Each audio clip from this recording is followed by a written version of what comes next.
नमस्कार। प्रादेशिक समाचार के साथ मैं मनोज कुमार शर्मा। आज देश ऑपरेशन सिंदूर की पहली वर्षगांठ मना रहा है। इस अवसर पर प्रधानमंत्री नरेंद्र मोदी ने कहा है कि देश आतंकवाद को परास्त करने और उसे समर्थन देने वाले तंत्र को ध्वस्त करने के अपने संकल्प पर प्रतिबद्धता से कायम है। सोशल मीडिया पोस्ट में प्रधानमंत्री ने कहा है कि ऑपरेशन सिंदूर के दौरान भारतीय सशस्त्र बलों ने अद्वितीय साहस, सटीकता और दृढ़ संकल्प का प्रदर्शन किया। उन्होंने कहा कि पहलगाम में निर्दोष भारतीयों पर हमला करने वालों को सेना ने करारा जवाब दिया है। प्रधानमंत्री ने कहा है कि पूरा राष्ट्र सशस्त्र बलों के शौर्य को सलाम करता है। उन्होंने कहा कि ऑपरेशन सिंदूर आतंकवाद के खिलाफ भारत की सख्त प्रतिक्रिया और राष्ट्रीय सुरक्षा की रक्षा के प्रति उसकी अटूट प्रतिबद्धता को दर्शाता है। नीति आयोग ने आज भारत की स्कूल शिक्षा प्रणाली, समयगत विश्लेषण और गुणवत्ता संवर्धन हेतु नीति रोड मैप पर एक नीति रिपोर्ट जारी की। यह रिपोर्ट एक व्यापक नीति दस्तावेज है जिसमें पिछले एक दशक के दौरान भारत की स्कूल शिक्षा प्रणाली का विस्तृत विश्लेषण प्रस्तुत किया गया है। इसमें पहुंच और नामांकन, आधारभूत संरचना, समानता एवं समावेशन तथा शिक्षण परिणाम जैसे प्रमुख मानकों का अध्ययन किया गया है। रिपोर्ट में गुणवत्ता सुधार के लिए 13 व्यापक सिफारिशों सहित विस्तृत नीति रोड मैप भी प्रस्तुत किया गया है।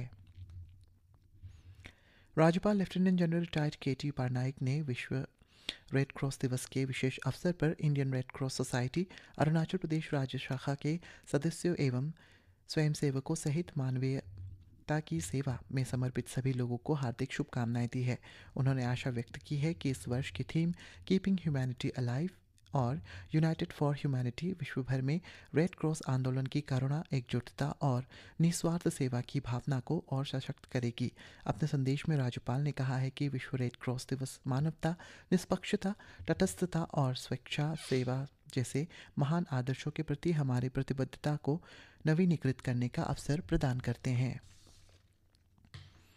मुख्यमंत्री पेमा खांडू ने मुख्यमंत्री कार्यालय के अंतर्गत क्रिएटिव इकोनॉमी सेल को और मजबूत करने की घोषणा की है। मुख्यमंत्री ने ये घोषणा आज राज्य के प्रमुख आयोजकों एवं आयोजनों के साथ हुई एक उच्च स्तरीय समीक्षा बैठक की अध्यक्षता करते हुए कही। उन्होंने कहा है कि यह सेल स्थानीय प्रतिभाओं और वैश्विक उद्योग के बीच सेतु का कार्य करेगा तथा करियर प्रगति के लिए आवश्यक संपर्क और अवसर उपलब्ध कराएगा। इस अवसर पर मुख्यमंत्री ने स्वतंत्र प्रतियोगिताओं को एक संरचित प्रतिभा पाइपलाइन में बदलने का विजन प्रस्तुत किया, जिससे राज्य के युवा मंच से निकलकर वैश्विक मनोरंजन उद्योग से स्थायी पेशेवर करियर बना सके। शिक्षा मंत्री पी.डी. सोना ने आज ईटानगर के कोलकाता में स्थित अमेरिकी वाणिज्य महादूतावास की महावाणिज्य दूत सुश्री कैथी गाइल्स याजी के ब्रास कालुंग राजनीति एवं आर्थिक मामलों सुश्री हॉन गोम्स तथा श्री अभिजीत शर्मा के साथ एक महत्वपूर्ण बैठक की। बैठक में लीडर प्रोग्राम के अंतर्गत प्रौद्योगिकी, शहरी नियोजन और प्राकृतिक आपदा प्रबंधन में सहयोग पर चर्चा की गई। साथ ही पर्यटन विकास और संचालन योजना को सशक्त बनाने के अवसरों पर भी विचार विमर्श किया गया।